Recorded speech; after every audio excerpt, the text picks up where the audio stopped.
एक बार एक तोता बहुत परेशान हो जाता है। वो अपनी माँ के पास जाता है और बोलता है कि माँ मैं बहुत ज़्यादा परेशान हूँ क्योंकि हमारी जो चोंच है वो बहुत ज़्यादा मुड़ी हुई है। मुझे अच्छी नहीं लगती है, मुझे उसकी खूबसूरती नहीं लग रही है। मैं क्या करूँ, मैं बहुत परेशान हूँ। माँ बोलती है कि क्या हुआ, अच्छी तो है, इसमें क्या समस्या है। वो बोलता है कि नहीं, मेरे जो दोस्त हैं, जैसे मैं कौवे को देखता हूँ, मैं बतख को देखता हूँ, मैं कोयल को देखता हूँ, उनकी चोंच अलग है, हमारी चोंच अलग है। तो मुझे मेरी चोंच पसंद नहीं आ रही है। मुझे ऐसा लगता है कि भगवान ने हमारे साथ कहीं ना कहीं भेदभाव किया है। और वो नाराज हो जाता है और रोने लग जाता है। माँ अब उसे कैसे समझाए। माँ कहती है कि हमें ना तुम्हारे चाचा जी के पास चलते हैं। तुम्हारे चाचा जी बहुत ज्ञानी हैं, वो कोई ना कोई उपाय तुमको जरूर बताएंगे। दोनों चाचा जी के पास जाते हैं। चाचा जी एक जंगल में ही किसी पेड़ पे रहते थे, वहां पे जाते हैं।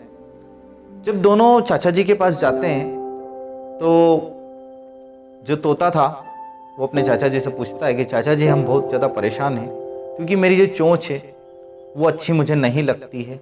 कहीं ना कहीं मुझे ऐसा लगता है कि इस चोंच के कारण मैं परेशान हो रहा हूँ। तो चाचा जी बोलते हैं कि तुम्हें घबराने की ज़रूरत नहीं। अच्छा, मैं तुमसे पूछना चाहता हूँ, क्या तुम्हें कीड़े मकोड़े खाना पसंद है? तुम मरे हुए पक्षियों को खा सकते हो हैं? तो तोता बोलता है नहीं, मैं ऐसा नहीं खा सकता हूँ। छीची, आप कैसी बातें कर रहे हैं, मैं ऐसा कुछ भी नहीं खाता हूँ, मुझे ये सब कुछ पसंद नहीं है। चाचा जी बोले कि तुम उन पक्षियों को खाने के बाद अच्छा महसूस कर सकते हो? बोले नहीं नहीं चाचा जी, मैं तो खा ही नहीं सकता हूँ, मुझे तो बिल्कुल ही अच्छा नहीं लगता है। तो चाचा जी बोले बेटा, यदि तुझे कीड़े मकोड़े खाना है ना तो फिर तू तेरी चोंच अच्छी करवा ले। क्योंकि जिन पक्षियों को तू देख रहा है ना, तू कौवे को देख रहा है, तू दूसरे जिन भी पक्षियों को देख रहा है ना, वे सभी मांसाहारी हैं। वे कीड़े मकोड़े खाते हैं और अपने जीवन का गुजारा करते हैं।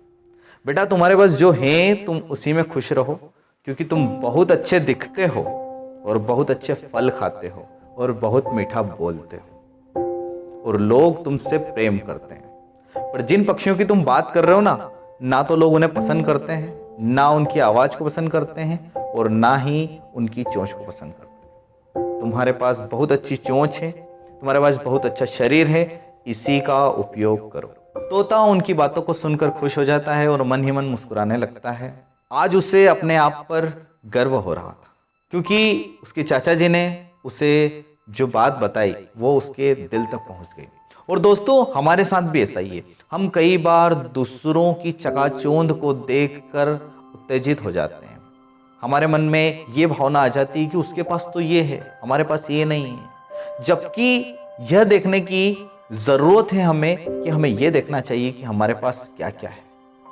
हमारे पास जो चीजें हैं हमें उन्हीं को देखकर खुश होना चाहिए और दूसरों की चीजें को देखकर हमें उनसे ईर्ष्या नहीं होना चाहिए। हमें यह समझना चाहिए कि भगवान ने हमें जो कुछ दिया है बहुत खूबसूरत दिया है और इसी जिंदगी को हम और खूबसूरत बना सकते हैं यदि हम दूसरों के लिए प्रेम रखें और आपस में प्रेम बांटें। दोस्तों, इस कहानी से हमें बहुत सारी सीख क्योंकि हमारे पास जो कुछ है वो बहुत कुछ है। हमें खुश रहना चाहिए, हमारी लाइफ में हमें दूसरों को भी खुश करना चाहिए। दोस्तों, आज का यही संदेश था। जय हिंद, जय भारत।